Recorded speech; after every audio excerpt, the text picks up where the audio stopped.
The number 4 brand ಅನ್ನುವಂಥದ್ದು ಹೆಗ್ಗಳಿಕೆಯ ವಿಚಾರ. ಒಂದು ರಿಪೋರ್ಟ್ ಇದನ್ನು ಹೇಳ್ತಾ ಇದೆ. ನಂಬರ್ 4 ಸ್ಥಾನವನ್ನು 4ನೇ ಸ್ಥಾನವನ್ನು ಪಡ್ಕೊಂಡಿರುವಂಥದ್ದು. ಈ ಬಗ್ಗೆ ಡೀಟೇಲ್ಸ್ ಇದೆ, ಅದನ್ನು ನೋಡೋದಾದರೆ KMFನ ಪ್ರಮುಖ ಉತ್ಪನ್ನ ನಂದಿನಿ ಬ್ರ್ಯಾಂಡ್ ಫೈನಾನ್ಸ್ ಸಮೀಕ್ಷೆಯಲ್ಲಿ ಗಮನಾರ್ಹ ಸಾಧನೆಯನ್ನು ಮಾಡಿದೆ. ಮೌಲ್ಯದ ಶ್ರೇಯಾಂಕದಲ್ಲಿ ಕಳೆದ ಸಲ 43ನೇ ಸ್ಥಾನದಲ್ಲಿದ್ದ ನಂದಿನಿ ಈ ಸಲ 5 ಸ್ಥಾನದ ಜಿಗಿತ ಕಂಡಿದ್ದು 38ನೇ ಸ್ಥಾನಕ್ಕೆ ಬಂದಿದೆ. ಇದೇ ವೇಳೆ ದೇಶದ ಪ್ರಮುಖ ಪಾನೀಯ ಹಾಗೂ ಆಹಾರ ವಿಭಾಗದಲ್ಲಿ ಬ್ರ್ಯಾಂಡ್ಗಳ ಪೈಪೋಟಿ ನಡುವೆಯೂ 4ನೇ ಸ್ಥಾನವನ್ನು ಕಾಯ್ದುಕೊಂಡಿದೆ ನಂದಿನಿ. ಇದೊಂದು ಹೆಮ್ಮೆ ಪಡಬೇಕಾದಂಥ ವಿಚಾರ ಆಗಿದೆ.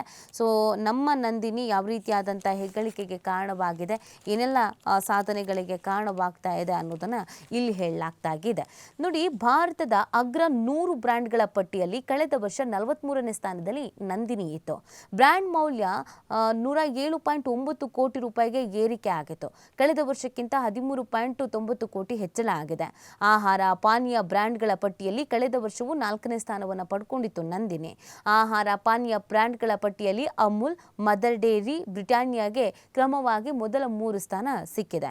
6,000ಕ್ಕೂ ಹೆಚ್ಚು ಬ್ರ್ಯಾಂಡ್ಗಳ ಮೌಲ್ಯಮಾಪನ ನಡೆಸುವ ಬ್ರ್ಯಾಂಡ್ ಫೈನಾನ್ಸ್ನ ಸಂಸ್ಥೆ ಇನ್ನಷ್ಟು ಬಲಪಡಿಸ್ತೀವಿ ಅಂತ ಇದೀಗ KMF ಹೇಳ್ತಾ ಇದೆ. ಈ ಸುದ್ದಿ ಬರ್ತಾ ಇದ್ದ ಹಾಗೇನೆ KMF ಏನು ಹೇಳ್ತಾ ಇದೆ ಅಂತಂದ್ರೆ, ನಂದಿನಿಯ ಬೆಳವಣಿಗೆಗೆ ಹಾಗೂ ಗೌರವಪೂರ್ಣ ಸ್ಥಾನಕ್ಕೆ ಗ್ರಾಹಕರು, ನಿಷ್ಠಾವಂತರಾದ ಹಾಲು ಉತ್ಪಾದಕರು, ವಿಶ್ವಾಸಾರ್ಹ ಪಾಲುದಾರರು ಮತ್ತು ಸಮರ್ಪಿತ ತಂಡಗಳ ನಿರಂತರ ಬೆಂಬಲ ಮತ್ತು ನಂಬಿಕೆ ಕಾರಣ.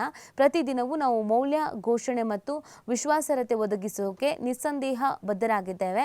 ನಂದಿನಿಯ ಪರಂಪರೆಯನ್ನು ಇನ್ನಷ್ಟು ಬಲಪಡಿಸ್ತೇವೆ ಅಂತ KMFನ ವ್ಯವಸ್ಥಾಪಕ ನಿರ್ದೇಶಕ ಶಿವಸ್ವಾಮಿ ಹೇಳ್ಕೊಂಡಿದ್ದಾರೆ. ಇಲ್ಲಿ